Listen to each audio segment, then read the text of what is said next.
Yes, friends, we'll start with the GST component, goods and services tax, and in GST, we'll be talking about the fundamental points, the main issues. These are the reasons why GST is there, or these are the most important changes of GST. So one by one, we'll be discussing all the main fundamental issues which are there in GST Act. Let us start with the first point. When I say first point, everyone, it says when we talk about the GST, India is following a dual GST tax structure. Now, basically, as you can see over here, what is dual GST? It is mentioned already. Now, in GST, basically there can be two main models. Like first is what we called as single GST model, and second is what we called as dual GST model. Basically, what is single GST and what is dual GST? So if I say entire tax is charged by one single authority, then it is called as single GST model. And when I say tax is charged by two authorities, then it is called as dual GST model. And basically आप यहाँ पे जैसे देख सकते हैं, India जो follow कर रहा है, that is dual GST model. Now, before we discuss this dual GST, let us first discuss the brief history of the GST. Basically, I would say GST has been first introduced by, I think, France in 1954. The first government who came up with the GST was France. And from that day, if you talk about today, almost more than 170 countries have come up with the GST across the world. But if I say out of all these 160 or 170 countries, only 2 countries are following dual GST tax structure. And precisely India is a third one. उसके अलावा जितने भी सारे countries हैं, वो सारे के सारे countries single GST model opt कर रहे हैं. यस फ्रेंड्स, मैं आपके लिए ही समझा रहा हूं पूरा डेप्थ में. When I say single GST, so single GST is charge by only one government, one authority, and precisely that has to be a central government. सो जो मैंने बताया कि 170 कंट्रीज ऐसी है जो जीएसटी लेके आए हैं, उसमें से खाली 3 अथॉरिटीज या 3 कंट्रीज ऐसे है जो ड्यूअल जीएसटी लेके आए. India is a third one. उसके अलावा कौन सा first? The first country who came up with the dual GST was Canada. The first country who came up with the dual GST was Canada. The second country who came up with the dual GST is Brazil. And the third country who is coming up with the dual GST is India. उसके अलावा सारी economy single GST model follow कर रही है. अब क्यों सब लोग सिंगल जीएसटी फॉलो कर रहे हैं जबकि इंडिया ड्यूअल जीएसटी में है? तो उसका रीजन है इंडिया का federal tax system. What is federal tax system? तो कि भाई सेंटर और स्टेट दोनों के पास टैक्स चार्ज करने का पावर है इंडिया में. लाइक आई बिलीव सबको ये पता है फ्रेंड्स कि जीएसटी के पहले के अगर टैक्सेस की बात करें तो we have excise, rather we had excise, then we had service tax, then we had precisely VAT, we had entertainment tax, we had central sales tax, we had entry tax, we had octroi, local body taxes and what not. There were so many taxes to be covered precisely. Now, if I talk about all of them, out of that, precisely, अगर मैं example के तौर पे बताऊं तो एक excise एक ऐसा टैक्स है जो सेंट्रल गवर्नमेंट चार्ज करता था, बट पैरेलली वैट एक ऐसा टैक्स है जो स्टेट गवर्नमेंट चार्ज करता था. On the contrary, service tax एक ऐसा टैक्स था जो अगेन सेंट्रल गवर्नमेंट चार्ज करता था, जबकि एंट्री टैक्स एक ऐसा टैक्स था जो स्टेट गवर्नमेंट चार्ज करता था. सेम वे अगर मैं एग्जांपल के तौर पे बताऊं, सीएसटी एक ऐसा टैक्स था जो सेंट्रल गवर्नमेंट चार्ज करता था, बट एंटरटेनमेंट टैक्स एक ऐसा टैक्स था जो स्टेट गवर्नमेंट चार्ज करता था.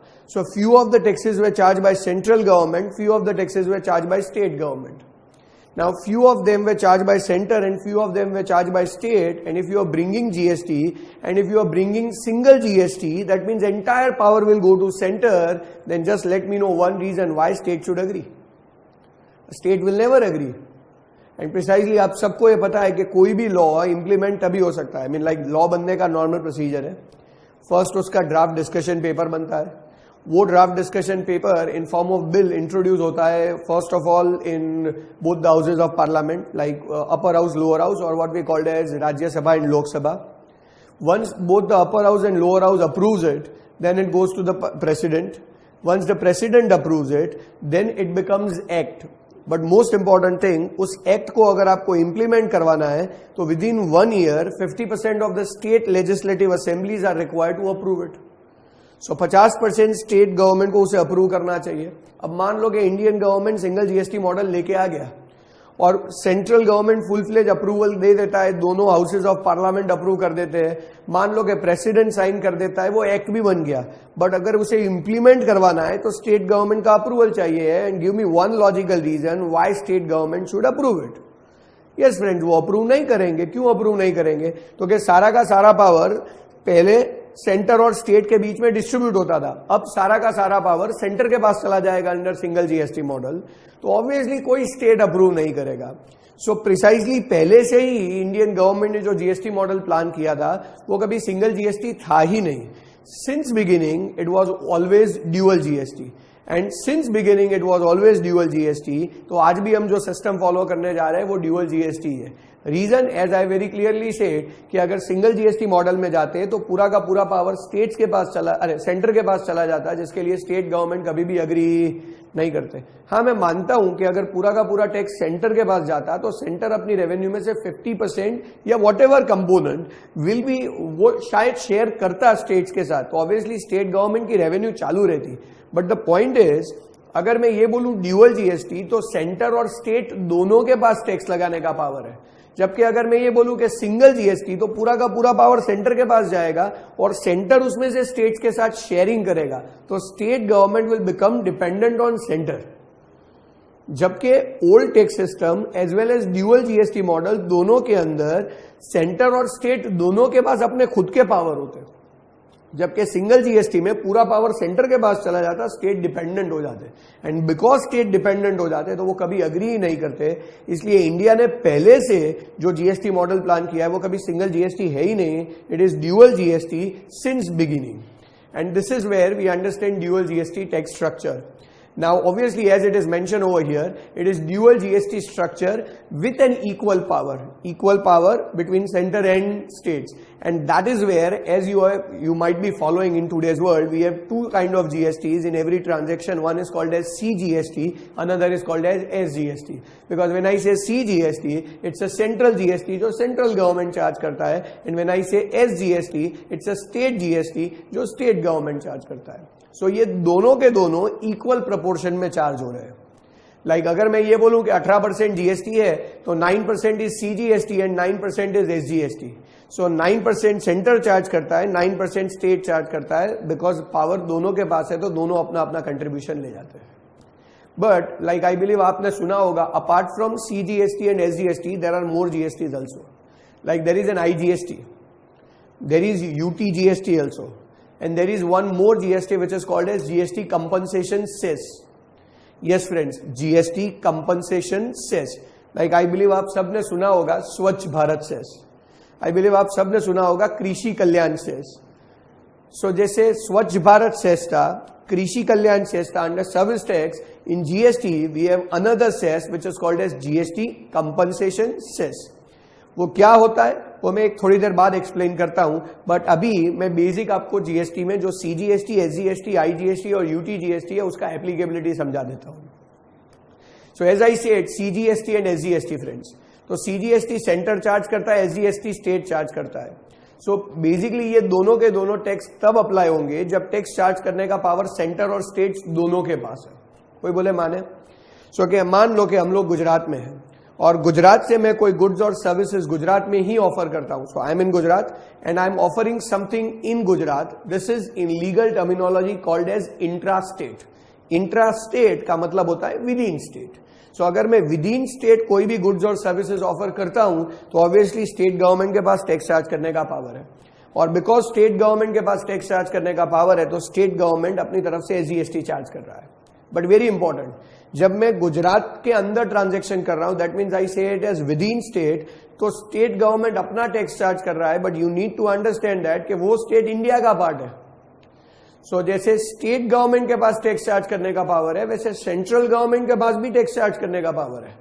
एंड बिकॉज सेंट्रल गवर्नमेंट के पास भी टैक्स चार्ज करने का पावर है, तो सेंट्रल गवर्नमेंट अपना कंपोनेंट चार्ज करता है, स्टेट गवर्नमेंट अपना कंपोनेंट चार्ज करता है, and that is why we have CGST and we have SGST. So जब भी विद इन स्टेट ट्रांजैक्शन होगा ना, चाहे गुड्स का होगा चाहे सर्विसेज का होगा, बट जब भी विद इन स्टेट ट्रांजैक्शन होगा it will be CGST and it will be SGST, and that is equal proportion. So Gujarat to Gujarat जब भी ट्रांजैक्शन होगा it is CGST and SGST, क्योंकि सेंटर भी चार्ज करता है और स्टेट भी चार्ज करता है. बट मान लो कि मैं गुजरात में हूं और मैं गुजरात में अपने गुड्स और सर्विसेज ऑफर नहीं करता, मैं अपने गुड्स और सर्विसेज कोई और स्टेट में ऑफर करता हूं, let's say Maharashtra, let's say Rajasthan, Delhi और any of that state you take it. So अगर मान लो कि मैं गुजरात से अपने गुड्स और सर्विसेज अदर स्टेट में ऑफर कर रहा हूं, may be let's say Rajasthan, so अब ये इंटर स्टेट मैटर है friends. When I say intra state it is within state, and when I say inter state means between two states. So जब मैं गुजरात से Rajasthan transaction करता हूं तो अब जो टैक्स चार्ज करने का पावर है वो गुजरात गवर्नमेंट का नहीं होना चाहिए, बिकॉज ये दो स्टेट के बीच का मैटर है. तो ऑब्वियसली टैक्स चार्ज करने का पावर एक ही अथॉरिटी के पास होना चाहिए, and that is centre. And because पूरा का पूरा पावर एक ही अथॉरिटी के पास है, तो अब वो जो टैक्स चार्ज करेंगे वो होगा फ्रेंड्स IGST. याद रखना, with in state CGST and SGST, inter state it is IGST. So keep that in mind कि आप अपने गुड्स और सर्विसेज कहां ऑफर कर रहे हो वो ज्यादा मैटर करता है. अगर आप अपने गुड्स और सर्विसेज गुजरात में ऑफर कर रहे हो, I mean not Gujarat always, same state में ऑफर कर रहे हो, सो अगर आप महाराष्ट्र में हो और आप महाराष्ट्र में ऑफर कर रहे हो, अगर आप गुजरात में हो और गुजरात में ऑफर कर रहे हो, अगर आप राजस्थान में हो और राजस्थान के अंदर ऑफर कर रहे हो, it is within state, it is C&S. जबकि आप कोई और स्टेट में ऑफर करो, it is I stands as integrated GST. और यहां पे जो पूरा का पूरा GST है वो सेंट्रल गवर्नमेंट चार्ज करेगा under the heading called IGST. वो अलग बात है कि वो IGST बाद में सेंटर और स्टेट के बीच में डिस्ट्रीब्यूशन का रेशियो है, वो डिवाइड हो जाएगा, वो मैं बाद में समझाऊंगा, मैं उस पॉइंट पे नहीं जा रहा हूं अभी. बट मेरा कंसर्न बहुत क्लियर है कि जब विद इन स्टेट ट्रांजैक्शन होगा तो CGST एंड SGST होगा, और जब इंटर स्टेट ट्रांजैक्शन होगा तो IGST चार्ज होगा. And always keep that in mind friends कि अगर GST का रेट 18% है तो विद इन स्टेट में C और S 9 डिवाइड हो जाएंगे, जबकि इंटर स्टेट में पूरा का पूरा 18% सेंटर ही चार्ज करेगा. एंड बिकॉज पूरा का पूरा 18% सेंटर चार्ज करेगा तो वो जो टैक्स होगा वो IGST के फॉर्म में होगा. बराबर. सो ऑलवेज याद रखना, देखो point is very clear, GST follows a one system, one nation, one market, one tax system. So आप सेम स्टेट में ऑफर करो कि अलग स्टेट में ऑफर करो, नेशन तो एक है तो टैक्स तो सेम ही रहना चाहिए. आप उसको नाम अलग अलग दे दो but it should remain as 18%. अगर आप सेम स्टेट में ऑफर करो तो दैट 18 शुड गेट डिवाइडेड. अगर आप दूसरे स्टेट में ऑफर करो तो that 18 should remain only as one tax. But the point is, the tax should remain same across India.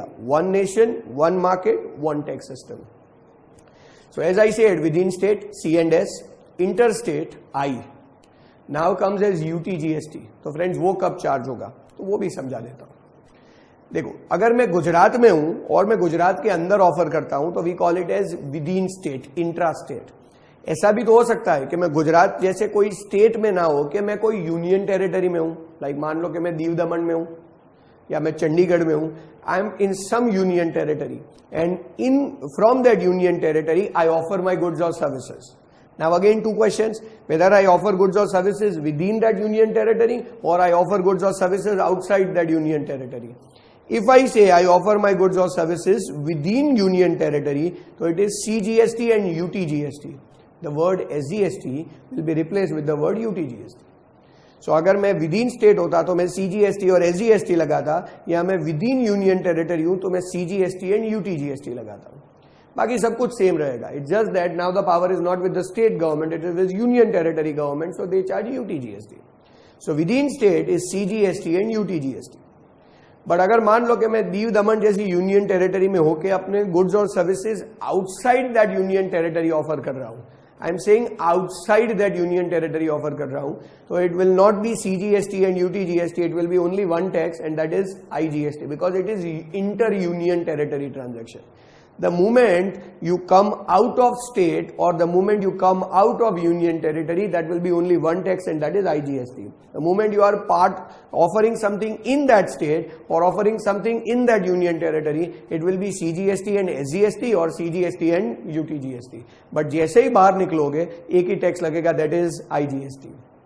So अगर एग्जाम्पल के तौर पे मैं बता दूं, फॉर एग्जाम्पल अगर मान लो कि मैं पंजाब में हूं और मैं पंजाब के अंदर कुछ ऑफर कर रहा हूं, it is CGST and SGST.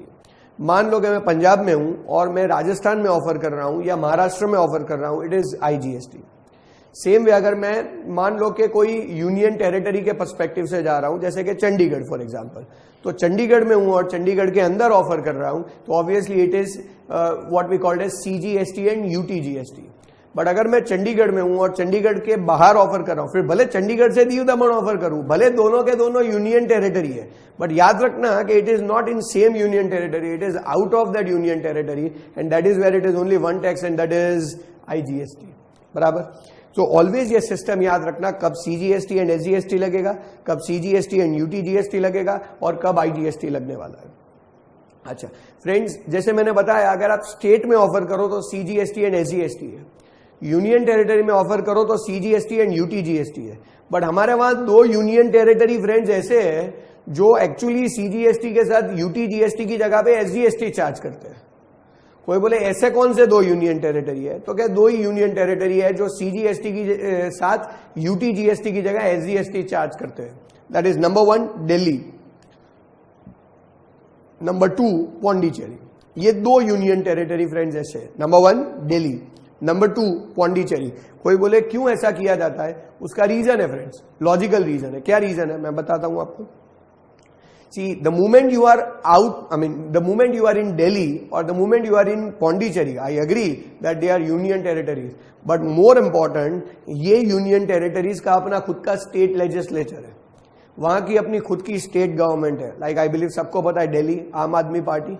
So they have their own state government, they have their own state legislature. And because they have their own state government, because they have their own state legislature, तो obviously ये matter के ऊपर tax लगाने का power अब state के हिसाब से है rather than यूनियन टेरिटरी के हिसाब से. सो अगर लाइक आप दिल्ली में हो और दिल्ली के अंदर ऑफर कर रहे हो, तो दो it is within union territory but it is liable for CGST and SGST. उसका रीजन तो क्या union territory, that Delhi union territory has its own state legislator and they operate as a state government. So friends, ये हमारा basic model था कि कब कौन सा GST लगना चाहिए. I think everyone is clear with this concept called as dual GST structure, whereby there is an equal power between center and state. Now, let us understand one more component on this. When I say one more component on this, friends, तो ऐसा है कि देखो, मैंने अभी आपको बताया कि आप सेम स्टेट में ऑफर करो तो it is CGST and SGST. अगर आप दूसरे स्टेट में ऑफर करो तो इट इज IGST. जब हम सेम स्टेट में ऑफर करते हैं तो CGST का रेवेन्यू सेंटर के पास जाता है. जब हम सेम स्टेट में ऑफर करते हैं तो SGST का रेवेन्यू स्टेट के पास जाता है. सिमिलर वे जब हम कोई और स्टेट में ऑफर करते हैं तो इट इज IGST. अब IGST is prima facie central government tax revenue. However जब हम कोई और स्टेट में ऑफर करते हैं तो जो IGST लगता है ना, वो IGST प्राइमा फेसी सेंटर के पास जाता है, बट अल्टीमेटली तो सेंट्रल गवर्नमेंट उस IGST को शेयर ही करता है, स्टेट गवर्नमेंट के साथ शेयर करता है. सो अब क्वेश्चन ये आता है कि कौन सी स्टेट गवर्नमेंट के साथ शेयर करता है. Friends, this is very important. Like मान लो कि गुजरात से महाराष्ट्र ट्रांजैक्शन हुआ तो IGST चार्ज होगा. अब IGST शेयर किया जाएगा, सेंट्रल स्टेट गवर्नमेंट के साथ शेयर करेगा. बट कौन सी स्टेट गवर्नमेंट, गुजरात के Maharashtra, because transaction is between Gujarat and Maharashtra. So Gujarat government के साथ शेयर भी किया जा सकता है, महाराष्ट्र गवर्नमेंट के साथ भी शेयर किया जा सकता है. किसके साथ शेयर करेगा, शेयरिंग होगा वो कंफर्म हो गया, बट किसके साथ शेयरिंग होगा फ्रेंड्स, ओरिजिन वाले स्टेट गवर्नमेंट के साथ या डेस्टिनेशन वाले स्टेट गवर्नमेंट के साथ. ये बहुत इंपॉर्टेंट चीज है फ्रेंड्स. शेयरिंग होगा वो कंफर्म. सी, अगर सेम स्टेट में ट्रांजैक्शन हो ना तो CGST एंड SGST है, और सेम स्टेट है तो ऑब्वियसली वही स्टेट गवर्नमेंट SGST का कंपोनेंट ले जाएगा. बट अगर मैं ये बोलूं कि कोई और स्टेट के साथ शेयरिंग हो तो IGST है, और IGST का बाद में शेयरिंग होगा स्टेट्स के साथ. बट कौन से स्टेट के साथ, ये डिसाइड करना बहुत ज्यादा इंपॉर्टेंट है.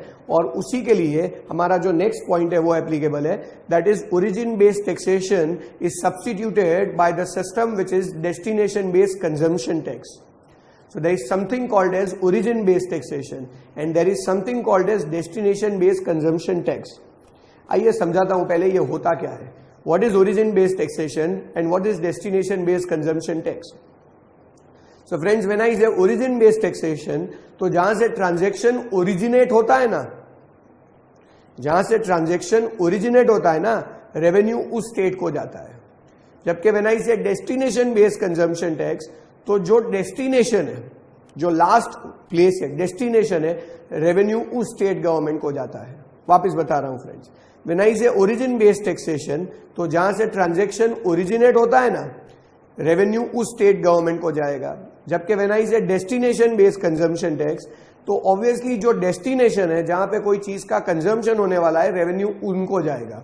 फॉर एग्जाम्पल, अगर मैं ये बोलूं कि गुजरात से ट्रांजैक्शन ओरिजिनेट होता है, तो as per origin based taxation revenue Gujarat government का होना चाहिए।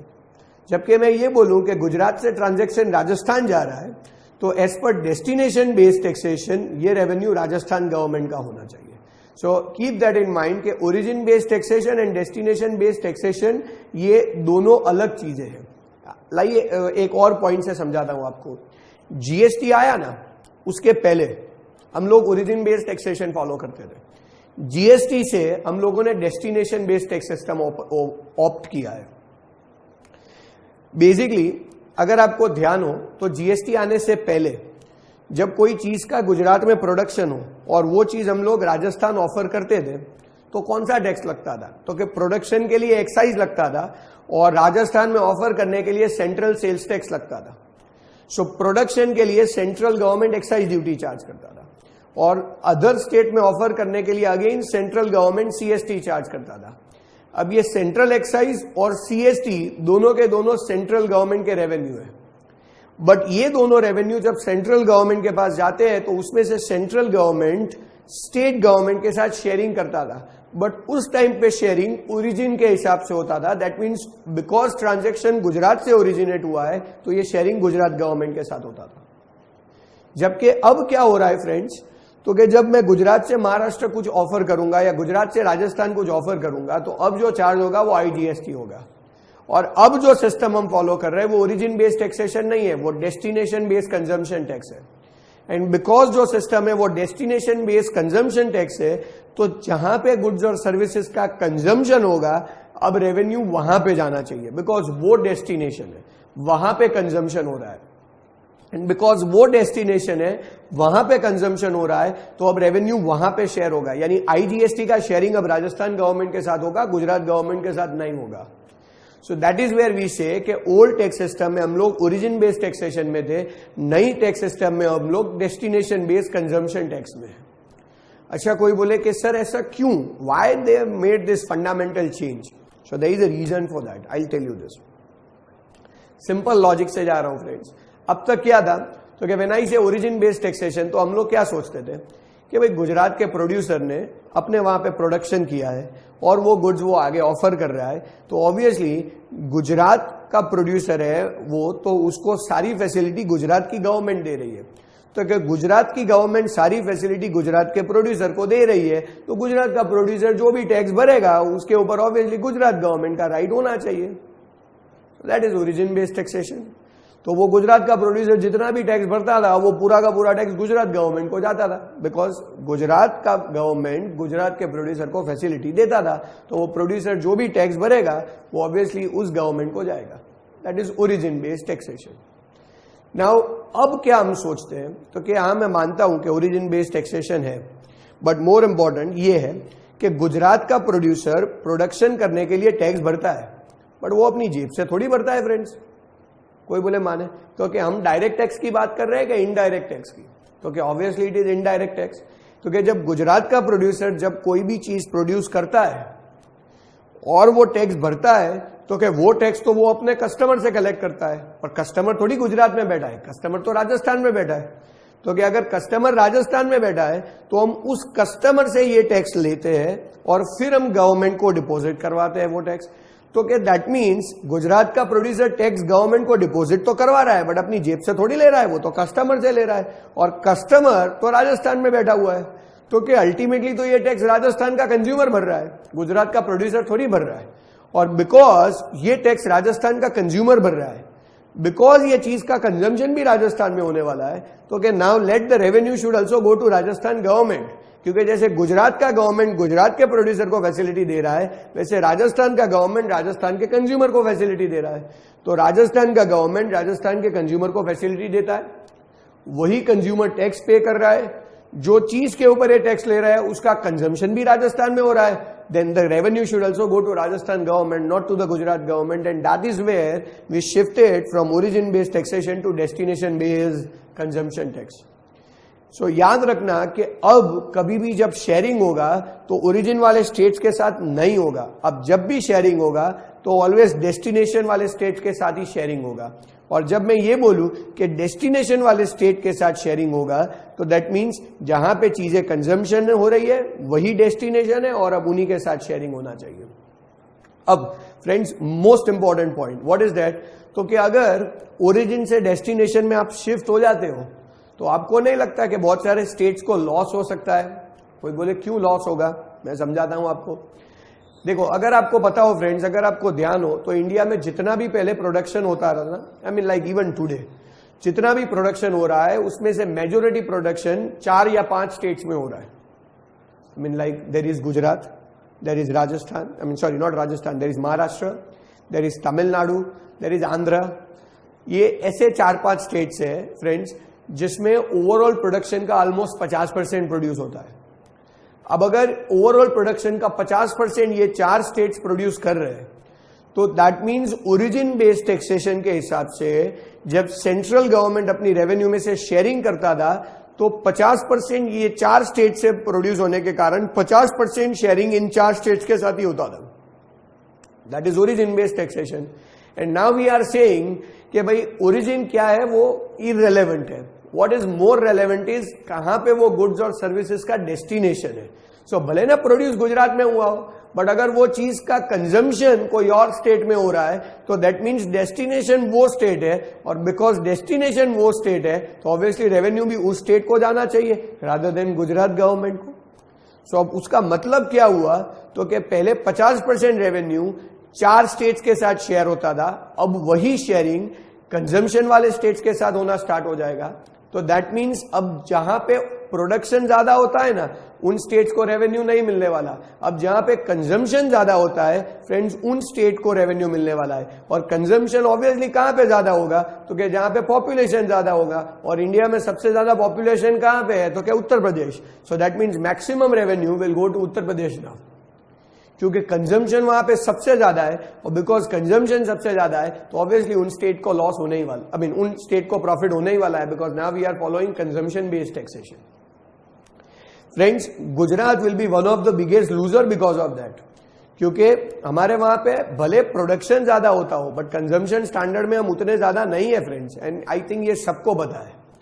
Like Maharashtra may not have that big issue, why, because वो तो प्रोडक्शन में आगे है बट मुंबई है, मीन लाइक पुणे है, ये ऐसे कॉस्मोपॉलिटन कल्चर वाले सिटीज है, मेट्रो सिटीज है जिनमें बहुत ज्यादा कंजम्पशन है। इनफैक्ट आप सबको ये पता हो तो इंडिया का टोटल टैक्स रेवेन्यू में से 38% यानी टोटल इनकम टैक्स में से 38% खाली महाराष्ट्र से आता है। सो ऑब्वियसली वहां पे परचेसिंग पावर बहुत सॉलिड है और उसके कारण वहां कंजम्पशन भी बहुत ज्यादा होता है और बिकॉज कंजम्पशन ज्यादा होता है तो ओरिजिन हो के डेस्टिनेशन हो उनको कोई ज्यादा फर्क नहीं पड़ेगा। इनफैक्ट इफ आई से तमिलनाडु, क्या उनको लॉस होगा? शायद चेन्नई के कारण, because they also have a good purchasing power, उनको भी ज्यादा लॉस नहीं होगा। सेम वे अगर मैं बोलूं आंध्र प्रदेश को लॉस होगा, शायद Hyderabad is also cosmopolitan culture, उनको भी लॉस नहीं होगा। इनफैक्ट फ्यू बेनिफिशियरीज, जो लोगों को पहले इतना रेवेन्यू नहीं मिलता था अब रेवेन्यू मिलना स्टार्ट हुआ, विल बी प्रिसाइजली कर्नाटका। क्यों? तो क्या बेंगलोर का परचेसिंग पावर बहुत सॉलिड है और बिकॉज ऑफ दैट वहां कंजम्पशन ज्यादा होता है और बिकॉज ऑफ दैट वहां रेवेन्यू भी ज्यादा होगा। Similar manner Delhi, one of the biggest beneficiary, because वहां पॉपुलेशन बहुत ज्यादा है, डेंसिटी के स्टैंडर्ड्स में आई थिंक दिल्ली से आगे कोई नहीं है इंडिया में। सो बिकॉज वहां पॉपुलेशन ज्यादा है तो वहां कंजम्पशन ज्यादा है, कंजम्पशन ज्यादा है तो ऑब्वियसली वहां रेवेन्यू शेयरिंग भी ज्यादा होगा। जो लूजर होंगे ना फ्रेंड्स वो गुजरात जैसे स्टेट्स होंगे, क्योंकि हमारे वहां पे प्रोडक्शन ज्यादा था बट कंजम्पशन उतना ज्यादा नहीं है। In fact Punjab is also under that category. In fact I mean like there are other states also which are covered by this category जो ओरिजिन बेस्ड टैक्सेशन के हिसाब से आगे थे बट डेस्टिनेशन बेस्ड कंजम्पशन के हिसाब से बहुत पीछे है। सो हम लोग इन लाइटर नोट ऐसा बोलते हैं कि मोदी साहब अपने गुजरात से पहले सीएम थे, बाद में पीएम हुए, वही जीएसटी लाए और वही जीएसटी लाए और वो जीएसटी में वो एक ऐसा सिस्टम लेके आए जिसमें अब गुजरात गवर्नमेंट को लॉस ऑफ रेवेन्यू फेस करना पड़ेगा। तो कि ये तो गलत बात है, ऐसा नहीं होना चाहिए। फ्रेंड्स, प्रिसाइजली ये प्रॉब्लम खाली गुजरात का नहीं है, एज आई सेड बहुत सारे स्टेट्स का होने वाला है। तो फिर शायद ये स्टेट गवर्नमेंट उसे पार्लियामेंट में अप्रूव ही ना करे, आई मीन लाइक लेजिस्लेटिव असेंबली में अप्रूव ही ना करे, तो उन स्टेट में शायद ये सिस्टम कभी फॉलो ही नहीं होगा। तो कि ऐसा ना हो उसी के लिए गवर्नमेंट ने जो सिस्टम बनाया है वो कुछ अलग डिफाइन हुआ है। ऐसा बोला है कि यस, ओरिजिन बेस्ड टैक्सेशन से डेस्टिनेशन बेस्ड टैक्सेशन में शिफ्ट होंगे तो शायद डेस्टिनेशन वाले स्टेट को फायदा होगा और ओरिजिन वाले स्टेट को लॉस होगा। अगर बाय चांस ओरिजिन वाले स्टेट को लॉस हुआ तो सेंट्रल गवर्नमेंट ने गारंटी दिया हुआ है कि आपका जितना लॉस होगा वो पूरा का पूरा लॉस हम लोग कंपनसेट करके देंगे। एंड कंपनसेट क्या माने, पूरा का पूरा कैश कंपनसेशन दिया जाएगा। सो व्हेन आई से कंपनसेट करके देंगे तो full amount will be compensated in cash. अब वही कंपनसेशन देने के लिए जो अलग से टैक्स डिफाइन हुआ है, that is what we called as compensation cess. Friends, एक स्पेसिफिक सेस इंट्रोड्यूस हुआ है कॉल्ड कंपनसेशन सेस। ये सेस लगा के गवर्नमेंट एक फंड क्रिएट कर रहा है जिसे नाम दिया है कंपनसेशन फंड, और ये फंड एक्चुअली यूज किया जा रहा है to compensate states in case of loss of revenue due to shifting of origin based taxation to destination based taxation। अब आइए पहले समझाता हूं कंपनसेशन सेस है क्या और लगता किस पे है। सो एज आई सेड, मैंने आपको थोड़ी देर पहले ही बताया था, स्वच्छ भारत सेस है, कृषि कल्याण सेस है, ऐसे सेस थे ओल्ड टैक्स सिस्टम में। वैसे ही जीएसटी के अंदर भी एक सेस बनाया गया है कॉल्ड एज कंपनसेशन सेस। नाम ही बता देता है कि ये जो अमाउंट है वो कंपनसेशन देने के लिए ही इकट्ठा किया जा रहा है। अब अलग अलग प्रोडक्ट के ऊपर कंपनसेशन सेस अलग अलग है। इनफैक्ट आज 6 प्रोडक्ट्स है जिसके ऊपर कंपनसेशन सेस एप्लीकेबल है। Number 1 paan masala, tobacco, cigarette, it is what we called as soft drinks, I mean like aerated drinks, precise word is aerated drinks. 5th is called as cars, गाड़ियां, and 6th is called as coal. ये 6 products ऐसी है जिसके ऊपर compensation cess लगता है friends. Paan masala, tobacco, cigarette, aerated drinks, cars and as I said coal. ये 6 product के ऊपर गवर्नमेंट कंपनसेशन सेस चार्ज कर रहा है, उससे एक रेवेन्यू कलेक्ट किया जा रहा है और वो पूरा का पूरा रेवेन्यू स्टेट गवर्नमेंट को कंपनसेट करने के लिए यूज किया जाएगा in case of loss of revenue. So एक बाजू गवर्नमेंट एक पूरा फंड क्रिएट कर रहा है which they will use it in case if it is required, and precisely अगर जरूरत नहीं होगा तो उस केस में वो पूरा का पूरा अमाउंट नॉर्मल टैक्स की तरह ही यूज किया जा सकता है। So prima facie objective to charge this compensation cess is to create a fund.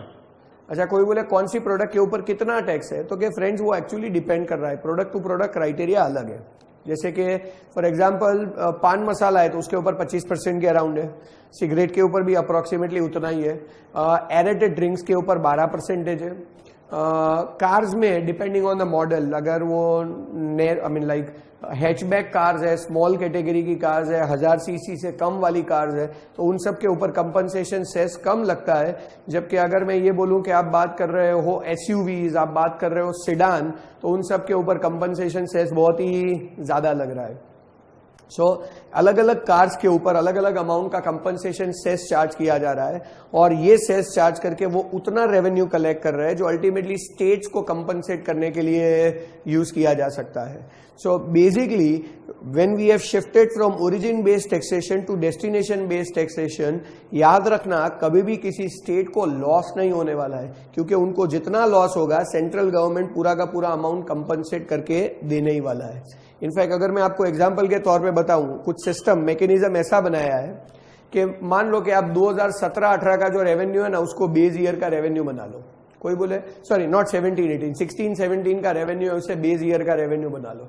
कोई बोले क्यों, तो कि 16-17 में जीएसटी नहीं था, तो कि that means it was old tax system, and because it was old tax system तो उस टाइम पे गुजरात गवर्नमेंट का रेवेन्यू कितना था। अब 17-18 में आ गया जीएसटी, तो अब गुजरात गवर्नमेंट का रेवेन्यू कितना है। आप दोनों को कंपेयर करो।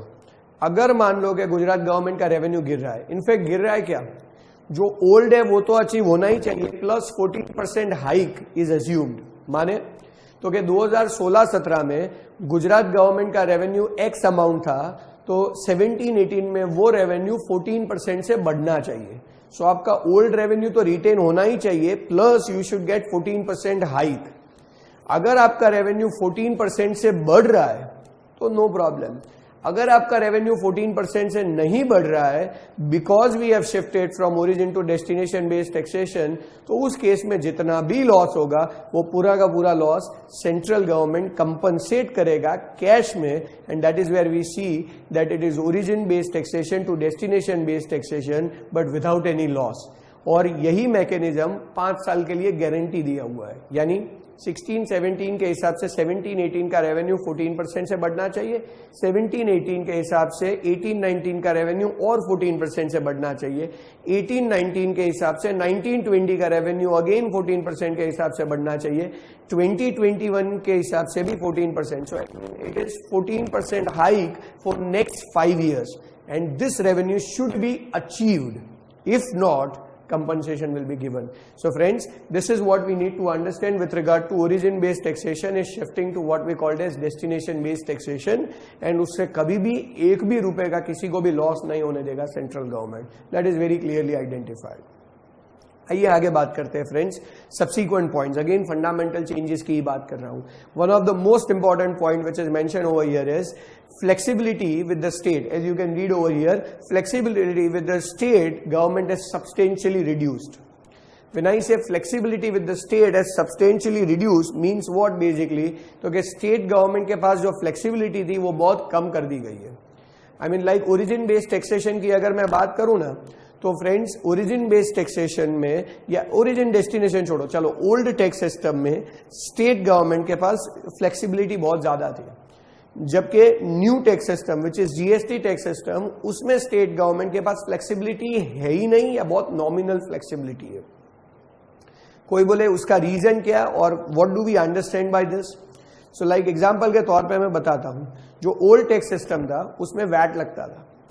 अब वैट एक स्टेट गवर्नमेंट का टैक्स था और बिकॉज वो स्टेट गवर्नमेंट का टैक्स था, सो मैं ऐसा कह सकता हूं कि स्टेट गवर्नमेंट अपने हिसाब से डिसाइड करता था कि उन्हें कितना टैक्स चार्ज करना। माने सो कि स्टेट गवर्नमेंट चाहे तो कोई प्रोडक्ट के ऊपर 4% लगाता था, कोई प्रोडक्ट के ऊपर 5% लगाता था, कोई प्रोडक्ट के ऊपर 12.5% लगाता था, कोई प्रोडक्ट के ऊपर 20% लगाता था, कोई प्रोडक्ट के ऊपर 0% लगाता था।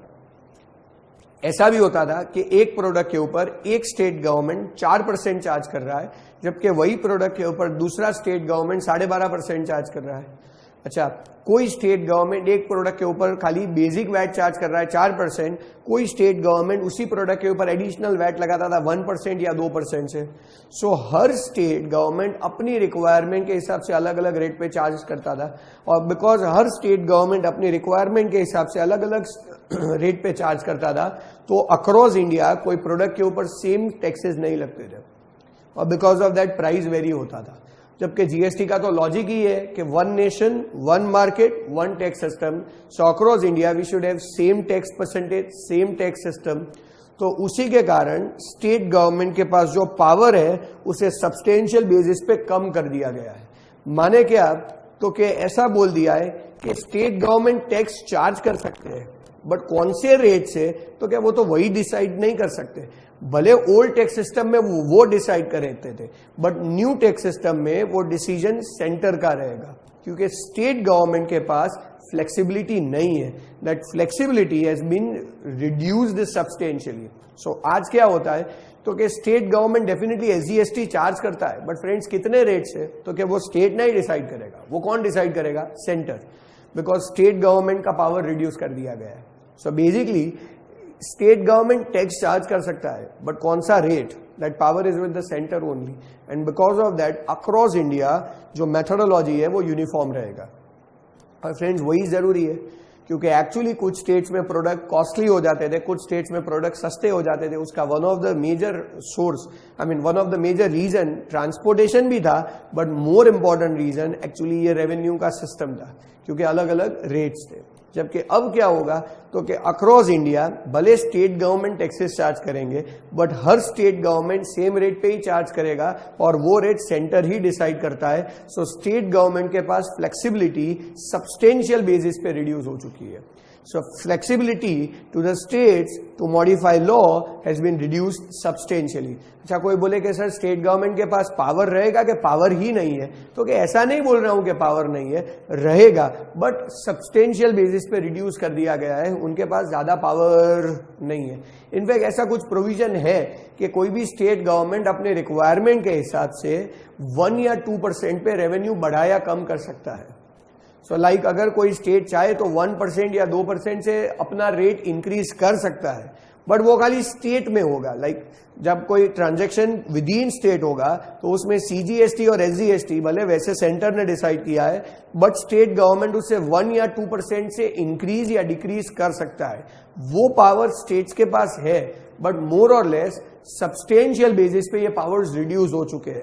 बहुत नॉमिनल पावर्स है आज स्टेट गवर्नमेंट के पास, और उसी के कारण ये बोला जाता है that the flexibility to states to modify law has been reduce substantially. So basically यहाँ पे स्टेट गवर्नमेंट को ज्यादा पावर नहीं दी है. हाँ, वो टैक्स चार्ज कर सकते हैं, वो असेसमेंट कर सकते हैं, बट उनके पास एक लिमिट से ज्यादा कोई पावर नहीं है. So that is what we called as third point, कि flexibility to states to modify law has been reduced substantially. Moving ahead with that friends, एक ऐसा कंपोनेंट यहाँ पे बनाया गया है जिसके कारण हम बोलते हैं कि जीएसटी आया है. ये जीएसटी का मोस्ट इंपॉर्टेंट चेंज है. ये है जिसके कारण हम लोग जीएसटी लेके आए, and that is what we called as seamless credit regime. When I say seamless means without restriction, without any boundary, and credit regime means credit system. इसमें जो क्रेडिट सिस्टम ड्राफ्ट हुआ है वो प्रिसाइजली अब तक का बेस्ट क्रेडिट सिस्टम है, और वही मोस्ट इंपॉर्टेंट रीजन है जिसके कारण जीएसटी आया हुआ है. कोई बोले सर इसका मतलब ये है कि जीएसटी में कभी भी डबल टैक्सेशन नहीं होगा. फ्रेंड्स 90% केसेस में नहीं हो रहा है, जबकि ओल्ड टैक्स सिस्टम में बहुत सारे डबल टैक्सेशन के प्रॉब्लम थे. आइए मैं समझाता हूं आपको. लाइक आपको पता है जब मैं एक्साइज की बात करूं तो एक्साइज में डबल टैक्सेशन को रिमूव करने के लिए गवर्नमेंट सैंडवेट लाया था. इनफैक्ट आई थिंक 86-87 में मॉडवेट आया था, फिर 2000-2001 में सैंडवेट आया था, फिर उसको रिवाइज करके सैंडवेट क्रेडिट रूल्स 2004 में निकाले थे, जो अब तक के सबसे बेस्ट वर्जन माना जाता था, क्योंकि बहुत बड़े एंगल पे वो डबल टैक्सेशन बाहर निकाल देता था. क्या होता था बेसिकली, तो कि मैं एक मैन्युफैक्चरर हूं, तो मैं गुड्स बनाता हूं, उसके ऊपर मैं एक्साइज भरता था. ये गुड्स बना के मैं आपको बेचता हूं. मान लो कि आप भी आगे मैन्युफैक्चरर हो, तो आपको भी उसमें से कुछ बनाना है. मान लो कि मैं कॉटन बनाता हूं, आप उसमें से फैब्रिक बनाते हो. सो मैं कॉटन पे एक्साइज लगाता था, आप फैब्रिक पे एक्साइज लगाते थे. तो जब आप फैब्रिक पे एक्साइज लगाते थे तो उसमें से मैं ये बोल सकता हूं कि सब्सटेंशियल अमाउंट तो कॉटन का था, और वो कॉटन तो मैंने आपको बेचा था, और जब मैंने वो कॉटन बना के बेचा था तो मैं ऑलरेडी उसके ऊपर एक्साइज चार्ज कर चुका हूं. सो अगर मान लो कि मैं कॉटन आपको 100 रुपए किलो के हिसाब से बेच रहा हूं, और आप उसमें से फैब्रिक बना के 200 रुपए किलो के हिसाब से बेच रहे हो, तो ऑब्वियसली वो 200 रुपए के ऊपर आप एक्साइज भरोगे, जबकि उसमें से 100 रुपए के ऊपर मैं ऑलरेडी एक्साइज भर चुका हूं, जो डबल टैक्सेशन था. ये डबल टैक्सेशन निकालने के लिए गवर्नमेंट क्या लेके आया, तो कि मॉडवेट और बाद में सैंडवेट लेके आया. What is MODVAT and CENVAT, तो कि MODVAT means modified value added tax and CENVAT means central value added tax. तो कि तुम जितना वैल्यू एड करो ना, उसके ऊपर ही तुम टैक्स भरो. माने 100 रुपए के ऊपर मैंने टैक्स भर दिया है, वो प्रोडक्ट मैंने तुम्हें दिया, तुम आगे 200 रुपए में बेच रहे हो, तो तुम 200 रुपए के हिसाब से टैक्स कैलकुलेट करो, बट उसमें से 100 रुपए का जो टैक्स मैंने भरा है वो आप माइनस कर दो, वो आप सेट ऑफ कर दो. तो अल्टीमेटली तो आप खाली 100 रुपए के हिसाब से ही टैक्स भरोगे, जो आपका वैल्यू एडिशन है, and that is MODVAT and CENVAT. तो कि एक्साइज में डबल टैक्सेशन को निकालने के लिए मॉडवेट और सैंडवेट आ चुका था. सिमिलर वे जो सेल्स परचेज सेल के टाइम पे डबल टैक्सेशन होता था, जो ट्रेडर के केसेस में होता था, उस डबल टैक्सेशन को निकालने के लिए भी गवर्नमेंट ने वैट इंट्रोड्यूस कर दिया था. VAT is again value added tax. Like पहले क्या होता था, मान लो कि मैं आपको कोई प्रोडक्ट बेच रहा हूं 100 रुपए में, तो मैं वो 100 रुपए के हिसाब से सेल्स टैक्स चार्ज करता हूं. वो 100 रुपए की प्रोडक्ट जब मैंने आपको दी, आप आगे वही प्रोडक्ट मान लो कि 150 रुपए में बेच रहे हो as a trader. So obviously जब आप आगे बेचोगे तो 150 रुपए के ऊपर आप सेल्स टैक्स चार्ज करोगे. अब जब आप 150 रुपए के ऊपर सेल्स टैक्स चार्ज करोगे, तो वो 150 रुपए में 100 रुपए के ऊपर तो मैं ऑलरेडी सेल्स टैक्स चार्ज कर चुका हूं. तो जब आप 150 के ऊपर चार्ज करोगे तो this would result into double taxation. तो ये डबल टैक्सेशन ना हो वो बहुत ज्यादा जरूरी है, और इसीलिए गवर्नमेंट ने वैट इंट्रोड्यूस किया था, which is value added tax. माने क्या, तो कि मैं 100 रुपए के हिसाब से टैक्स चार्ज कर रहा हूं, आप 150 के हिसाब से भले कैलकुलेट करो बट उसमें से 100 रुपए वाला टैक्स सेट ऑफ कर दो, तो अल्टीमेटली तो आप 50 रुपए के हिसाब से ही टैक्स चार्ज कर रहे हो, जो आपका वैल्यू एडिशन है, and that is why it is again called as value added tax. So basically CENVAT और वैट ऑलमोस्ट सेम लाइन पे ही है. इट्स जस्ट दैट सैनवेट ने एक्साइज का डबल टैक्सेशन निकाला, वैट ने सेल्स टैक्स का डबल टैक्सेशन निकाला. एक्साइज सेंट्रल गवर्नमेंट चार्ज करता है, वैट स्टेट गवर्नमेंट चार्ज करता है. बाकी लॉजिकली दोनों सेम है कि भाई खाली वैल्यू एडिशन पे ही टैक्स भरो. सिमिलर वे सर्विस टैक्स की बात है, तो कि मैं नौकार को सर्विस देता हूं, नौकार आपको सर्विस देता है. सो कि जब मैं नौकार को सर्विस दूंगा तो मैं नौकार के ऊपर सर्विस टैक्स चार्ज करूंगा. जब नौकार आपको सर्विस देगा तो वो आपके ऊपर सर्विस टैक्स चार्ज करेगा. तो कि जब मैं नौकार को सर्विस देता हूं और मैं सर्विस टैक्स चार्ज करता हूं, नौकार आपको सर्विस देता है और वो आपके ऊपर सर्विस टैक्स चार्ज कर रहा है, तो कि ऑब्वियसली इट में result into double taxation, because जिस अमाउंट पे नौकार सर्विस टैक्स चार्ज करेगा उसके अंदर ऑलरेडी मेरा वाला अमाउंट तो कंसीडर हो चुका है. So this would result into double taxation. But वो ना हो उसके लिए अगेन सर्विस टैक्स में भी सैनवेट के प्रोविजंस इंट्रोड्यूस हो गए. माने क्या, तो कि मैं जब नौकार को सर्विस दूंगा तो मैं उनके ऊपर जो सर्विस टैक्स चार्ज करता हूं उसका उन्हें क्रेडिट मिल जाएगा अंडर सैनवेट चैप्टर. और जब वो आगे आपको सर्विस देंगे तो वो जो टोटल अमाउंट पे सर्विस टैक्स कैलकुलेट करेंगे उसके सामने ये वाला सैनवेट वो सेट ऑफ कर देंगे. सो कि वहां से भी डबल टैक्सेशन गवर्नमेंट ने एक एक करके बाहर निकाल दिया था. So basically old tax system में एक्साइज में डबल टैक्सेशन था but has been removed by CENVAT. VAT में डबल टैक्सेशन था but the same has been removed by VAT. I mean sales tax में डबल टैक्सेशन था, same has been removed by VAT. Services के case में double taxation था which was removed by CENVAT. So individual taxes में double taxation निकालना वो कब से इंट्रोड्यूस हो चुका है. बट द पॉइंट इज जब अलग अलग ट्रांजैक्शंस मिक्स हो जाए, यानी मैन्युफैक्चरिंग, ट्रेडिंग, सर्विस, ये तीनों कंपोनेंट मिक्स हो जाए तो क्या, तो डबल टैक्सेशन होता था. और उसी डबल टैक्सेशन को निकालने का काम जीएसटी कर रहा है. कोई बोले माने, तो क्या मैं बताता हूं. देखो, अगर मैं मैन्युफैक्चरर, तुम मैन्युफैक्चरर, मैं एक्साइज लगाऊंगा, तुम एक्साइज लगाओगे, एक्साइज सेट ऑफ होगा. मैं ट्रेडर, तुम ट्रेडर, तो हम लोग ट्रेड करेंगे. मैं वैट लगाऊंगा, तुम वैट लगाओगे, वैट एडजस्ट हो जाएगा. मैं सर्विस प्रोवाइडर, आप सर्विस प्रोवाइडर, मैं सर्विस टैक्स लगाऊंगा, आप सर्विस टैक्स लगाओगे, सर्विस टैक्स एडजस्टेबल. बट जब मैं ये तीनों को मिक्स करता हूं तो क्या, तो क्या अगर मैं मैन्युफैक्चरर और तुम ट्रेडर, तो मैं एक्साइज और तुम वैट लगाने वाले हो, तो क्या एक्साइज वैट एडजस्टेबल है, तो क्या ना प्रॉब्लम विल स्टार्ट. अगर मान लो कि मैं ट्रेडर और तुम सर्विस प्रोवाइडर, तो मैं वैट लगाऊंगा, तुम सर्विस टैक्स लगाओगे, तो क्या वैट सर्विस टैक्स एडजस्टेबल है, तो क्या ना प्रॉब्लम. अच्छा, मान लो मैं सर्विस प्रोवाइडर, तुम ट्रेडर, तो मैं सर्विस टैक्स लगाऊंगा, तुम वैट लगाओगे, तो क्या सर्विस टैक्स वैट एडजस्टेबल है, तो क्या ना प्रॉब्लम. सो क्या this was the biggest problem of old tax system, क्योंकि इंडिविजुअली टैक्सेस में से डबल टैक्सेशन बाहर निकल गए थे, बट अलग अलग टैक्सेस में से डबल टैक्सेशन बाहर नहीं निकले थे. और वही सिंक्रोनाइजेशन एक्चुअली जीएसटी ने किया है. कोई बोले कैसे, तो के पॉइंट उन्होंने सिंपल बना दिया कि तुम मैन्युफैक्चर करो, तुम ट्रेड करो, तुम सर्विस दो, तुमको जो करना है करो, हर ट्रांजैक्शन में लगेगा क्या, तो क्या जीएसटी. तो क्या मैन्युफैक्चरर भी जीएसटी लगाएगा, ट्रेडर भी जीएसटी लगाएगा, सर्विस प्रोवाइडर भी जीएसटी लगाएगा, तो क्या हर बंदा जीएसटी लगाने वाला है. तो क्या अब मैं मैन्युफैक्चर करूं और तुम ट्रेड करो, तो मैं भी जीएसटी लगाऊंगा, तुम भी जीएसटी लगाओगे. GST is adjustable. अगर मैं ट्रेडर और तुम सर्विस प्रोवाइडर, तो क्या मैं भी जीएसटी लगाऊंगा, तुम भी जीएसटी लगाओगे, तो क्या जीएसटी एडजस्टेबल. मैं सर्विस प्रोवाइडर, तुम ट्रेडर, तो क्या मैं जीएसटी लगाऊंगा, तुम भी जीएसटी लगाओगे, GST is adjustable. So basically जो ओल्ड टैक्स सिस्टम का बिगेस्ट प्रॉब्लम था, बिगेस्ट एनोमली था, वो यही था कि एक टैक्स दूसरे के सामने सेट ऑफ, एक टैक्स सेम टैक्स के सामने सेट ऑफ हो सकता था, बट दूसरे टैक्स के सामने सेट ऑफ हो या ना हो, उसके बहुत सारे प्रॉब्लम्स थे, रिस्ट्रिक्शंस थे. जबकि जीएसटी ये प्रॉब्लम को रिजॉल्व कर देता है, क्योंकि every tax can be adjusted because there is only one tax and that is GST.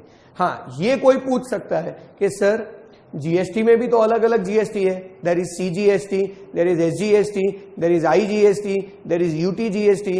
तो क्या no need to worry friends, prima facie, I would say not exactly but prima facie मैं बता रहा हूं कि every GST can be adjusted against every GST. Obviously इसमें कुछ restrictions है फ्रेंड्स, बट प्राइमा फेसी है ये कि भाई every GST can be adjusted against every GST. आप कोई भी जीएसटी को किसी भी जीएसटी के सामने सेट ऑफ कर पाओगे।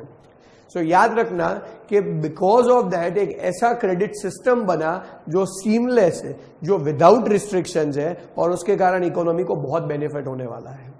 आइए इस सिंपल पॉइंट को मैं 4 ट्रांजैक्शंस के हिसाब से समझाता हूं, 4 एग्जाम्पल के हिसाब से। देखो, मैं गुजरात में हूं, अब मेरा प्रोक्योरमेंट भी गुजरात से हो रहा है और मेरा आउटपुट भी गुजरात में है। ये ऑप्शन नंबर 1 है मेरे पास कि मैं लाता भी गुजरात से हूं और मैं देता भी गुजरात में हूं। तो जब मैं लाता भी गुजरात से हूं और मैं देता भी गुजरात में हूं, तो जब मैं गुजरात के अंदर ट्रांजैक्शन कर रहा हूं तो ऑब्वियसली मेरे परचेस पे सीजीएसटी एसजीएसटी है और मेरे आउटपुट पे भी सीजीएसटी एसजीएसटी है। तो क्या CGST will be adjusted against CGST, SGST will be adjusted against SGST. तो क्या सीजीएसटी सीजीएसटी एसजीएसटी एसजीएसटी। ये पहला पॉइंट हो गया। सिमिलर वे जो सेकेंड ट्रांजैक्शन है वो ये है कि मान लो कि हम लाते गुजरात से हैं और हम देते आउटसाइड गुजरात है।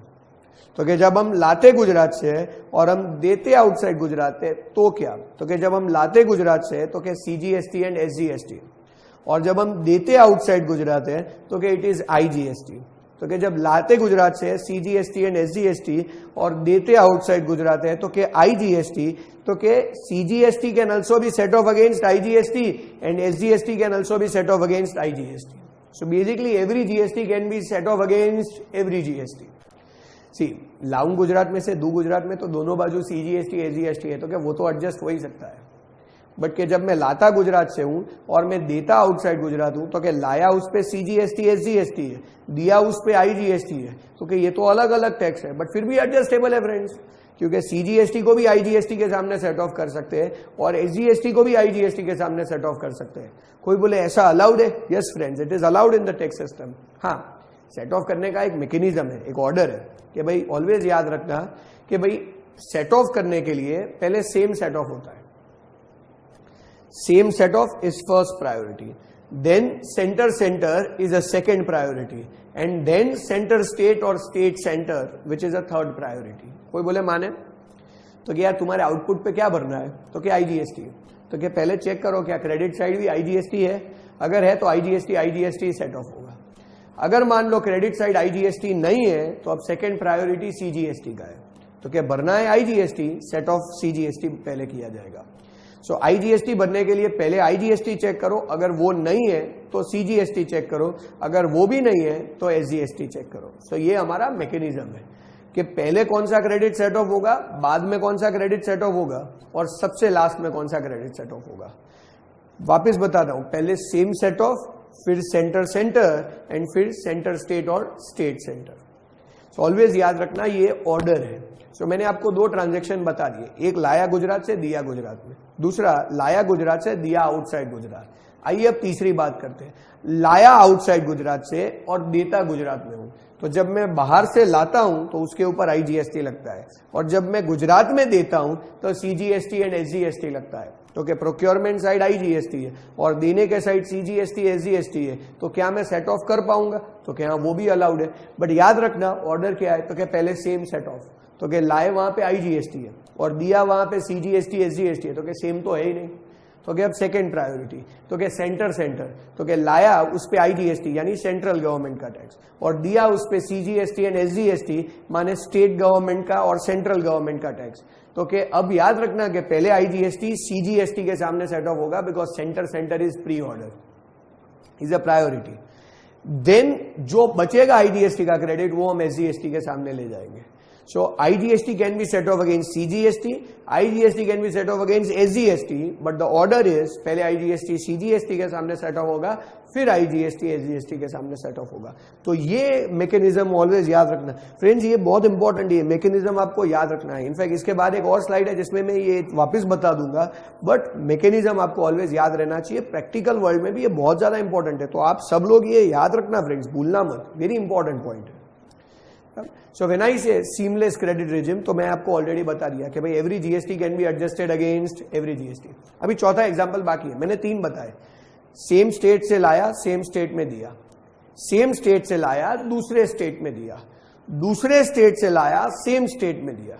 अब चौथा ये भी तो हो सकता है ना कि मैं लाऊं भी आउटसाइड गुजरात से और मैं दूं भी आउटसाइड गुजरात, तो क्या अब तो दोनों बाजू आईजीएसटी, तो क्या obviously IGST can be set off against IGST, but prima facie as I said every GST can be set off against every GST and that is why we call it as seamless credit resign.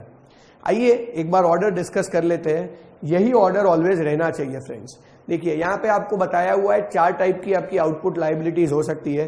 There can be first liability as IGST, there can be second liability as CGST, but उसके साथ कोई ना कोई तो साथ में होगा ही, because जब भी सीजीएसटी आएगा तो खाली वो तो होगा नहीं, अगर आप स्टेट में हो तो सीजीएसटी के साथ एसजीएसटी होगा, और अगर आप यूनियन टेरिटरी में हो तो सीजीएसटी के साथ यूटीजीएसटी होगा। सो ये ऑलवेज होने ही वाला है, but depending on the case to case we will consider it. आइए मान लेते हैं कि अगर मैं अपने आउटपुट के ऊपर आईजीएसटी भरने वाला हूं, तो सबसे पहले फ्रेंड्स सेम सेट ऑफ, यानी सबसे पहले मैं क्या सेट ऑफ करूंगा फ्रेंड्स, तो क्या आईजीएसटी। तो यहां पे ऑर्डर लिखा हुआ है सेट ऑफ का कि भाई क्रेडिट अवेलेबल फॉर यूटिलाइजेशन, तो क्या अगर आईजीएसटी भरना है तो सबसे पहले मुझे आईजीएसटी सेट ऑफ करना पड़ेगा। सेकेंड प्रायोरिटी मैं सेंटर के ही टैक्स को दूंगा, सो दैट मीन्स मैं सीजीएसटी काउंट करूंगा। अब थर्ड प्रायोरिटी डिपेंडिंग ऑन मैं स्टेट में हूं कि यूनियन टेरिटरी में हूं, यूटीजीएसटी या एसजीएसटी सेट ऑफ होगा। बट ये तब जब मेरा आउटपुट टैक्स लायबिलिटी आईजीएसटी का है फ्रेंड्स। अगर मेरा output tax liability CGST and SGST का होता, अज्यूमिंग मैं स्टेट में हूं, तो मेरा आउटपुट टैक्स लायबिलिटी सीजीएसटी और एसजीएसटी का होता, और अगर मेरा आउटपुट टैक्स लायबिलिटी सीजीएसटी और एसजीएसटी का होता तो सेट ऑफ में भी मैं सीजीएसटी और आईजीएसटी सीजीएसटी एंड एसजीएसटी पहले सेम सेट ऑफ कर देता। उसके बाद मान लो कि मेरा जितना सीजीएसटी का लायबिलिटी था उतना सीजीएसटी का क्रेडिट मैंने सेट ऑफ कर दिया, फिर भी कुछ लायबिलिटी बचता है। सिमिलर वे मेरा एसजीएसटी का जो लायबिलिटी था उसके सामने मैंने एसजीएसटी का क्रेडिट सेट ऑफ कर दिया, फिर भी मेरा कुछ लायबिलिटी बचता है। तो जो बचता है वो सेट ऑफ करने के लिए अब मैं आईजीएसटी को ला सकता हूं, बट याद रखना कि वो आईजीएसटी भी पहले सीजीएसटी के सामने सेट ऑफ होगा, उसके बाद ही मैं उसको एसजीएसटी के सामने ले जा सकता हूं। ये प्रायोरिटी ऑलवेज रहेगा ही, क्योंकि centre centre, centre state and state पहले सेम सेट ऑफ, फिर सेंटर सेंटर एंड फिर सेंटर स्टेट या स्टेट सेंटर होगा। अब उसी की जगह पे मैं स्टेट में ना हो के यूनियन टेरिटरी में हूं, तो मेरे को सीजीएसटी यूटीजीएसटी भरना है, और क्रेडिट में भी पहले मैं सीजीएसटी यूटीजीएसटी ही ढूंढूंगा।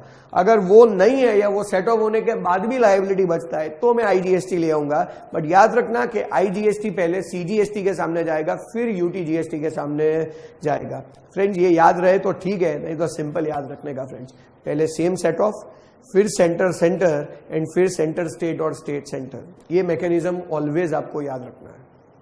अच्छा, किसी को अगर ये क्वेश्चन हो फ्रेंड्स कि यहाँ पे सीजीएसटी के सामने हमने लिखा हुआ है कि सीजीएसटी सेट ऑफ होगा और बाद में आईजीएसटी सेट ऑफ होगा, तो क्या सीजीएसटी के सामने सीजीएसटी और आईजीएसटी होगा, एसजीएसटी नहीं होगा?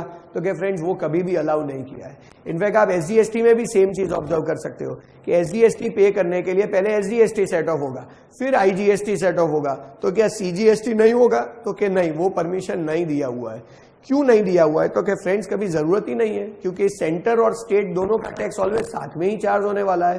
तो क्या अगर सीजीएसटी है और एसजीएसटी है तो ऑब्वियसली वो आपको दोनों ही भरने हैं, तो मुझे कोई रीजन समझ में नहीं आता है कि सीजीएसटी की क्रेडिट एसजीएसटी के सामने सेट ऑफ करनी पड़े। फॉर एग्जाम्पल मान लो कि गुजरात से परचेस किया और गुजरात में दे रहा हूं, तो लाया उस पे भी सीजीएसटी एसजीएसटी है और दिया उस पे भी सीजीएसटी एसजीएसटी है, और दोनों बाजू परसेंटेज तो दोनों के सेम ही होते हैं। लाइक जीएसटी 18 होगा तो लाया उस पे भी 99 है और दिया उस पे भी 99 है, तो 9 CGST will be set off against 9 CGST, 9 SGST will be set off against 9 SGST, तो every GST will be set off against every GST, तो कोई internal problem नहीं होना चाहिए। So I don't see a reason why we should think of setting off a credit of CGST against SGST, ऐसा possible नहीं होगा। ये friends शायद एक ही केस में पॉसिबल हो सकता है, दैट इज ट्रांजिशनल क्रेडिट, कि भाई मान लो कि हमारे पास ओल्ड टैक्स सिस्टम से बहुत ज्यादा ट्रांजिशनल क्रेडिट जीएसटी में माइग्रेट हुई है, और बिकॉज ओल्ड टैक्स सिस्टम में वो एक्साइज का क्रेडिट था और माइग्रेट हो गया सीजीएसटी के क्रेडिट में कन्वर्ट हुआ है, तो ऐसा शायद हो सकता है कि मेरे पास सीजीएसटी का क्रेडिट पड़ा हुआ है, migrated credit, old credit, transitional credit जिसे हम बोलते हैं। अब लायबिलिटी पर्सपेक्टिव पे मेरे पास सीजीएसटी एसजीएसटी है, और क्रेडिट पर्सपेक्टिव पे मेरे पास सीजीएसटी एसजीएसटी अभी का है, प्लस एक्स्ट्रा ट्रांजिशनल सीजीएसटी है, तो उस केस में ये हो सकता है कि फॉर एग्जांपल जो अभी का सीजीएसटी एसजीएसटी है वो सेट ऑफ कर दूं, उसके बाद कुछ और पेएबल हो तो मैं ट्रांजिशनल सीजीएसटी सीजीएसटी के सामने सेट ऑफ कर पाऊंगा, ट्रांजिशनल सीजीएसटी में एसजीएसटी के सामने सेट ऑफ नहीं कर पाऊंगा। But friends, it is rare possibility. ये सेम स्टेट्स में भी हो सकता है कि मान लो कि मेरी ओल्ड टैक्स सिस्टम से वैट की क्रेडिट माइग्रेट हुई हो तो वो एसजीएसटी की क्रेडिट में कन्वर्ट हुआ हो। अब अगर मैं ड्यूरिंग द ईयर उसको सीजीएसटी के सामने सेट ऑफ करने का अटेम्प्ट करूंगा तो वो मुझे गवर्नमेंट अलाउ नहीं करने वाला है। So friends, that is a rare possibility. इसके अलावा कोई क्वेश्चन बीच में नहीं आएगा कि सीजीएसटी एसजीएसटी एक दूसरे के सामने सेट ऑफ करना है। फ्रेंड्स, वो एक इम्पॉसिबल इवेंट है। सो ऑलवेज याद रखना, आप जीएसटी सेट ऑफ कर सकते हो but CGST SGST set of करने की कभी भी जरूरत नहीं होगी internally. So friends, I think ये क्राइटेरिया है जो आपको ऑलवेज याद रखना है। आइए उसके ऊपर से एक एग्जाम्पल हमने ड्राफ्ट किया है वो समझ लेते हैं। फ्रेंड्स, ये एक ओवरऑल एग्जाम्पल है which you have to focus over here. मान लीजिए कि दो बंदे हैं, हमें दो अलग अलग बंदे हैं। जो फर्स्ट पर्सन है, as you can see in the slide, there is D1 person. D1 नाम का एक बंदा है जो गुजरात के अंदर ऑपरेट कर रहा है, और जो दूसरा बंदा है D2 वो महाराष्ट्र के अंदर ऑपरेट कर रहा है। सो दो अलग अलग बंदे हैं जिसके पर्सपेक्टिव से हमें पूरा ट्रांजेक्शन समझना है, D1 एंड D2। आइए पहले D1 के पर्सपेक्टिव की बात करते हैं। जो D1 नाम का बंदा है वो गुजरात में ऑपरेट कर रहा है। अब वो D1 ने अलग अलग दो प्रोक्योरमेंट किए हुए हैं। पहला जो उसका प्रोक्योरमेंट है D1 का, that is what we understand as interstate procurement. Friends, यहां पे आप देख सकते हैं इंटरस्टेट परचेज। और दूसरा जो उसका प्रोक्योरमेंट है दैट इज लोकल परचेज, जिसको हम अज्यूम करते हैं as intrastate purchase. So when I say interstate purchase and when I say intrastate purchase, ये दोनों परचेज D1 कर रहे हैं। सो D1 के पर्सपेक्टिव से हम ट्रांजैक्शन डिस्कस करेंगे। अब आई थिंक सबको यह पता है कि जब आप इंटरस्टेट प्रोक्योरमेंट करते हो तो उसके ऊपर टैक्स जो एप्लीकेबल है दैट इज IGST। सो 50 रुपए का, as you can see the figure, 50 रुपए का इंटरस्टेट परचेज है यहाँ पे।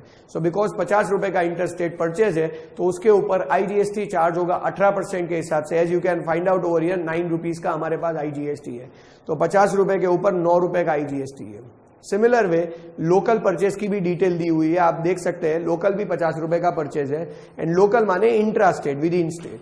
सो बिकॉज वो लोकल है तो उसके ऊपर भी GST चार्ज होगा, बट अब जो GST चार्ज होगा वो IGST नहीं होगा, वो CGST एंड SGST होगा। सो 18% का रेट है तो मैं उसे 9 में डिवाइड कर देता हूं। सो 9% will be CGST and 9% will be SGST। So that means 4.5 रुपए का CGST होगा और 4.5 रुपए का SGST होगा। सो अगेन मैं अजम्पशन ले सकता हूं कि टोटल 100 रुपए का प्रोक्योरमेंट है और 18 रुपए का GST है, जिसमें 9 रुपया IGST है, 9 रुपया CGST है और 9 रुपया SGST, 4.5 रुपया CGST और 4.5 रुपया SGST। अब ये 100 रुपए के प्रोक्योरमेंट को मैंने यूज किया हुआ है, और ये 100 रुपए के गुड्स जो मैंने परचेस किए वो मैंने ऑफर किए। कहां से कहां, तो कि D1 जो गुजरात में है उसने ये चीज D2 को ऑफर किया जो महाराष्ट्र में है। So D2 is in Maharashtra. What is the sale price? As you can see over here, it is 120 rupees. So 120 rupees में ये ट्रांसफर हुआ है from D1 in Gujarat to D2 in Maharashtra. And since D1 is in Gujarat and D2 is in Maharashtra, we call it as interstate transaction. And since it's an interstate transaction, it is going to obviously attract IGST. और जो price है वो 120 रुपए का है, तो 120 रुपए के ऊपर अगर आप 18% काउंट करोगे तो as you can see figure over here as 21.6 rupees का हमारे ऊपर IGST का लायबिलिटी है। सो आइए वो कैलकुलेशन समझ लेते हैं। यहाँ पे दिखाया हुआ है कि भाई आउटपुट IGST 21.6 रुपए का है जो 120 रुपए के ऊपर चार्ज हुआ है, जबकि इनपुट के ऊपर 9 रुपया IGST है, 9 रुपया CGST है और 9 रुपया 9 रुपया IGST है, 4.5 रुपया CGST है और 4.5 रुपया SGST है। तो वो तीनों हम सेट ऑफ करेंगे, बट याद रखना तीनों को सेट ऑफ करने का ऑर्डर फिक्स है। सबसे पहले same set of. So IGST 21.6 है तो उसके सामने हमने सबसे पहले 9 रुपए का IGST सेट ऑफ किया। Then centre. सो IGST 21.6 के सामने 4.5 रुपए का CGST सेट ऑफ किया एंड देन सेंटर स्टेट तो 21.6 रुपए के IGST के सामने 4.5 रुपए का SGST सेट ऑफ किया. So ultimately 3.6 will be payable in cash but ultimately every GST is adjustable against every GST. और फ्रेंड्स यही GST का सबसे मेन बेनिफिट है. आइए अब यही ट्रांजैक्शन को हम दूसरे पर्सपेक्टिव से डिस्कस करते हैं. सो व्हेन आई से सेकंड पर्सपेक्टिव तो अब यही पॉइंट ऑफ व्यू को हम आगे ले जाते हैं. जैसे कि हम लोगों ने D2 के पर्सपेक्टिव से ये ट्रांजैक्शन डिस्कस किया कि उसने 120 रुपए में प्रोक्योरमेंट किया हुआ है जिसके ऊपर 21.6 रुपए का GST है. अब यही D2 120 रुपए में प्रोक्योर की हुई चीज लोकली ऑफर कर रहा है 150 रुपए में. So with in state basically offer कर रहा है 150 रुपए में. तो जब वो विद इन स्टेट 150 रुपए में ऑफर करेगा तो उसके ऊपर वापस GST चार्ज होगा जो 18% का होगा जिसमें 9% CGST होगा और 9% SGST होगा. सो 150 रुपए के अगर मैं 9% काउंट करूं तो as you can see over here 13.5 rupees is CGST payable and 13.5 rupees is SGST payable. तो ये मुझे पे करना पड़ेगा. तो दैट मीन्स टोटल मैं काउंट करूं तो 27 रुपए 27 रुपीज 13.5 प्लस 13.5 सो 27 रुपीज का GST पेएबल है और 21.6 रुपए का IGST का क्रेडिट है. तो वो सेट ऑफ तो होना चाहिए but again we need to understand के परचेज के ऊपर IGST है जबकि liability side CGST and SGST है. सो वही ऑर्डर हमें वापस फॉलो करना पड़ेगा जो यहाँ पे ऑर्डर ऑफ यूटिलाइजेशन करके दिया हुआ है. ऑलवेज याद रखना कि पहले सेम सेट ऑफ तो क्या IGST का क्रेडिट है तो क्या IGST की लाइबिलिटी है तो क्या हमारे पास वो लाइबिलिटी ही नहीं है. तो क्या सेम सेट ऑफ तो हो ही नहीं सकता. तो क्या आप सेकंड चेक करो तो क्या सेंटर तो क्या हमारे पास IGST का क्रेडिट है which is central government revenue और liability side CGST and SGST है. तो उसमें पहले CGST देखना पड़ेगा क्योंकि सेंटर पहले सेट ऑफ होगा. तो as you can see over here कि CGST 13.5 रुपया है तो उसके सामने हमने पहले 13.5 रुपए का IGST सेट ऑफ करके CGST को 0 बना दिया. अब जो 13.5 रुपए का SGST है वो भरने के लिए हम आगे जा रहे हैं. तो जब 13.5 रुपए का SGST है वो भरने के लिए अभी हम IGST सेट ऑफ कर पाएंगे बट वो सेकंड ऑर्डर में रहेगा. सो 21.6 रुपए में से जैसे ही हमने 13.5 रुपए का IGST सेट ऑफ कर दिया तो जो बचा वो पे करने के लिए अब हम 8.1 रुपीज का IGST लेके आ रहे हैं SGST के सामने. सो अल्टीमेटली 5.4 रुपीज का SGST पेएबल होगा. सो फ्रेंड्स यही मैकेनिज्म आपको ऑलवेज याद रखना है कि भाई आप कोई भी GST को किसी के भी सामने सेट ऑफ करो बट ऑलवेज याद रखना पहले सेम सेट ऑफ होगा फिर सेंटर सेट ऑफ होगा और फिर centre state and state centre set off होगा. और यही मैकेनिज्म फॉर एवर हमें कंटिन्यू करना पड़ेगा. And because every GST is adjustable against every GST सो हम लोग बोल सकते हैं कि it's a seamless credit regime. कोई बोले सर इस सिस्टम के कोई लिमिटेशंस है. 100% फ्रेंड्स बहुत सारे लिमिटेशंस है. ऐसा नहीं है कि इट्स अ फ्लॉलेस सिस्टम, इसमें कोई लिमिटेशन नहीं है. There are number of limitations like for example CGST and SGST के लिए हम बोलते हैं कि भाई CGST can be set off against CGST, SGST can be set off against SGST but there are concerns like एक स्टेट का CGST दूसरे स्टेट के CGST के सामने कभी भी सेट ऑफ नहीं हो सकता. एक स्टेट का SGST दूसरे स्टेट के SGST के सामने कभी भी सेट ऑफ नहीं हो सकता. सिमिलर वे बहुत सारी चीजों का क्रेडिट ही ब्लॉक्ड है GST के अंदर. तो अगर उसमें से कोई भी गुड्स और सर्विसेज आप रिसीव कर रहे हो तो उसका तो क्रेडिट ही नहीं मिलेगा, आपको ब्लॉक है. उसके लिए हम ITC करके एक चैप्टर पढ़ेंगे जिसके अंदर section 17 subsection 5 negative least prescribe है कि भाई ये सारी चीजों का आपको कभी क्रेडिट ही अलाउ नहीं करेंगे. सो प्राइमा फेसी भले हम बोले कि भाई it's a seamless credit regime but technically it is not so. It is not 100% seamless credit system. उसके ऊपर से और भी बहुत सारे एग्जांपल्स हैं. We will discuss that soon. If you like this video share it with your friends. Subscribe to our YouTube channel to watch more such videos and learn from our expert faculty members. Press the bell icon to get regular notifications whenever we upload a new video. Download NDI mobile app to get complete CA course online. We value your support. Thank you for watching.